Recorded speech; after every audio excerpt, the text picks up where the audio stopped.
بسم اللہ والسلام علی رسول اللہ۔ ایک سوال ہمارے دارالفتاح میں یہ آ رہا ہے کہ شب برات جب آتی ہے تو کچھ لوگ اس طرح کے میسیجز چلاتے ہیں کہ اگر ہم سے کوئی غلطی کوتاہی ہو گئی تو ہمیں معاف کر دیں، تو کیا اس طرح معافی مل جاتی ہے؟ نہیں، تو یاد رکھیں کچھ گناہ ایسے ہوتے ہیں جب بندہ کسی دوسرے انسان کے ساتھ کوئی زیادتی کرتا ہے تو اس کی معافی مانگنا بھی ضروری ہے۔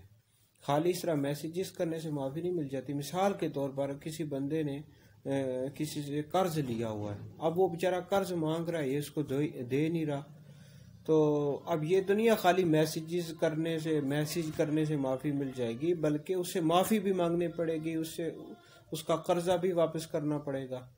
اسی طرح اور بھی کئی گناہ ہوتے ہیں، تو بہرحال خالی میسیج نہ کریں، بلکہ آپ نے اگر کسی کے ساتھ کوئی زیادتی کی یا اس کی حق تلفی کی تو اس سے معافی بھی مانگے، اس سے جا کر معافی مانگے، تو اللہ رب العزت آپ کو معاف فرمائے گا۔